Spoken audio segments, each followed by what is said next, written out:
শিক্ষক নিয়োগ দুর্নীতি মামলা নিউ টাউনের পাথরঘাট মাজার শরীফ মোড়ে প্যারা টিচার আব্দুল আমিনের বাড়িতে তল্লাশি ইডির। আব্দুল আমিন প্রাক্তন শিক্ষামন্ত্রী পার্থ চট্টোপাধ্যায়ের ঘনিষ্ঠ বলে জানা গিয়েছে। তিনি পাথরঘাটা হাই স্কুলের প্রাক্তন প্যারা টিচার। ইডির 5 সদস্যের তদন্তকারী দল বাড়িতে ঢুকে তল্লাশি অভিযান চালাচ্ছে। প্রসন্ন কুমার রায়ের মতো আব্দুল আমিনও একজন মিডলম্যান হিসেবে কাজ করতেন, যার মাধ্যমে টাকা নিয়ে শতাধিক মানুষে শিক্ষকের চাকরি হয়েছে বলে ইডি সূত্রে খবর। প্রাক্তন প্যারা টিচারের বাড়িতে ইডির তল্লাশি চলছে। আব্দুল আমিন পার্থ চট্টোপাধ্যায়ের ঘনিষ্ঠ বলে পরিচিত এবং তিনিও একজন মিডলম্যান হিসেবে কাজ করতেন, এমনটাই অভিযোগ। ইডির সূত্রে যেমনটা খবর পাওয়া যাচ্ছে, ইতিমধ্যেই ইডির আধিকারিকরা সেখানে পৌঁছে গিয়েছেন এবং গোটা এলাকা ঘিরে রেখেছেন। সেই ছবি আপনাদের আমরা সরাসরি এই মুহূর্তে দেখাচ্ছি। আমরা এই বিষয়ে আরো বিস্তারিত জানবো। এই মুহূর্তে ঠিক কি ছবি, আমাদের সঙ্গে প্রতিনিধি বিধান নস্কর সরাসরি রয়েছেন। বিধান, এই মুহূর্তে ঠিক কি ছবি দেখতে পাচ্ছ?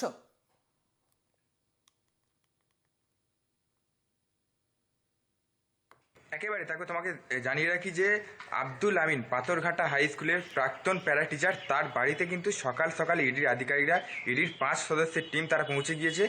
বাইরে কেন্দ্রীয় বাহিনীর জওয়ানরা রয়েছে, ভিতরে ইডি আধিকারিকরা তারা কিন্তু তল্লাশি অভিযান চালাচ্ছে। পাশাপাশি যে আব্দুল আমিন যার বাড়িতে তল্লাশি অভিযান চালানো হচ্ছে তিনি এই মুহূর্তে বাড়িতেই রয়েছে, তাকে জিজ্ঞাসাবাদও করা হচ্ছে। তোমাকে জানিয়ে রাখি যে এই শিক্ষক নিয়োগ দুর্নীতি মামলায় পার্থ চট্টোপাধ্যায়ের ঘনিষ্ঠ অন্যতম মিডলম্যান হিসেবে পরিচিত প্রসন্ন কুমার রায়, তাকে জিজ্ঞাসাবাদ করেই কিন্তু নাম উঠে আসে এই আব্দুল আমিনের। এবং তারপরেই কিন্তু আজ সকালে পৌঁছে যায় ইডির আধিকারিকরা নিউ টাউন পাথরঘাটার যে মাজার শরীফ এলাকা, সেই এলাকার যে বাড়ি।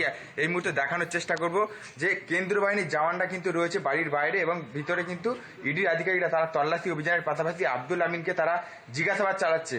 এবং তোমাকে জানিয়ে রাখি যে এই আব্দুল আমিন তিনি প্রাক্তন প্যারা টিচার এবং তার মাধ্যমে কিন্তু একাধিক মানুষের চাকরি হয়েছে, টাকার বিনিময়ে চাকরি হয়েছে বলে এমনটাও কিন্তু অভিযোগ রয়েছে তার নামে। এবং প্রসন্ন কুমার রায় তাকেই মূলত জিজ্ঞাসাবাদ করে এই আব্দুল আমিনের নাম উঠে আসে এবং তারপরেই আজকে কেন্দ্রীয় বাহিনীকে সঙ্গে নিয়ে ইডি আধিকারিকরা তারা কিন্তু এই বাড়িতে পৌঁছেছেন। মূলত যেটা জানা যাচ্ছে যে আব্দুল আমিন তিনি কিন্তু জমি জায়গা সংক্রান্ত বেশ কিছু বিষয়, যে পার্থ চট্টোপাধ্যায়ের ঘনিষ্ঠ যে প্রসন্ন কুমার রায়, তার যে বিপুল পরিমাণ সম্পত্তি, সেই জায়গা জমি কিন্তু একেবারে সেই জায়গা জমি তার সেই সম্পত্তি করাতেও কিন্তু বেশ কিছু হাত রয়েছে এই আব্দুল আমিনের। সেই সম্পর্কেও কিন্তু জিজ্ঞাসাবাদ চালানো হচ্ছে যে প্রসন্ন কুমার রায়ের সঙ্গে তার কি সম্পর্ক ছিল বা লেনদেন সংক্রান্ত কোনো বিষয় ছিল কিনা, সেই সম্পর্কে যেমন জিজ্ঞাসাবাদ করা হচ্ছে। অন্যদিকে শিক্ষক নিয়োগ দুর্নীতি মামলায় যে অভিযোগ উঠে আসছে যে টাকার বিনিময়ে যে একাধিক মানুষকে চাকরি দেওয়া হয়েছে, সেই টাকা কোথায় যেত তার মাধ্যমে সমস্ত বিষয় কিন্তু একেবারে জানার জন্য তাকে যেমন জিজ্ঞাসাবাদ করা হচ্ছে। তার ব্যাংক সংক্রান্ত নথি এবং জমি জায়গার যে সম্পত্তির নথি রয়েছে, সেই সমস্ত নথিও কিন্তু খতিয়ে দেখা হচ্ছে তদন্তকারীদের পক্ষ থেকে। একেবারে বিধান, আমরা দেখতে পাচ্ছি যে সেখানে প্রচুর ইতিমধ্যেই কেন্দ্র তদন্তকারী সংস্থার আধিকারিকরা পৌঁছে গিয়েছেন এবং সেখানে কেন্দ্রীয় বাহিনী তারা গোটা এলাকা একেবারে ঘিরে রেখেছে। অর্থাৎ এই মুহূর্তে ছবিটা কিন্তু কার্যত বলাই যায় যে একেবারে উত্তেজনার ছবি, কারণ এভাবে গোটা কেন্দ্রীয় বাহিনীর যারা সদস্যরা রয়েছেন, কেন্দ্রীয় বাহিনীর তার কর্মীরা তারা ঘিরে রেখেছেন গোটা এলাকা এবং অন্যদিকে তল্লাশি অভিযান চলছে। এখনো পর্যন্ত ইডির আধিকারিকরা কি বলছেন, কোনো রকম তথ্যসূত্র মিলেছে বা ঠিক কি কি সূত্র তারা খোঁজার চেষ্টা করছেন?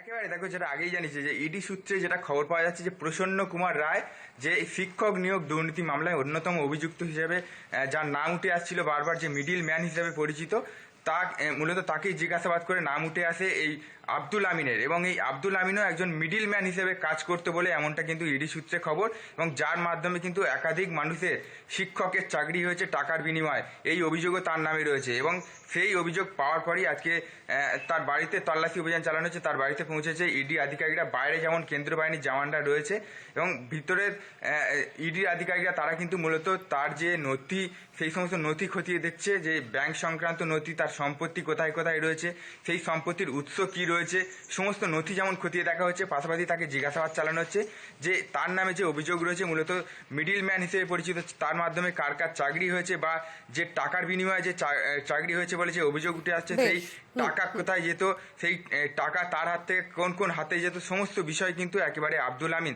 তাকে যেমন জিজ্ঞাসাবাদ করা হচ্ছে, তার বাড়ির ভিতরে তল্লাশি অভিযান চালানো হচ্ছে। বেশ, ধন্যবাদ বিধান, তুমি নজর রাখতে থাকো, পরে আবারও তোমার কাছ থেকে আপডেট আমরা নেব।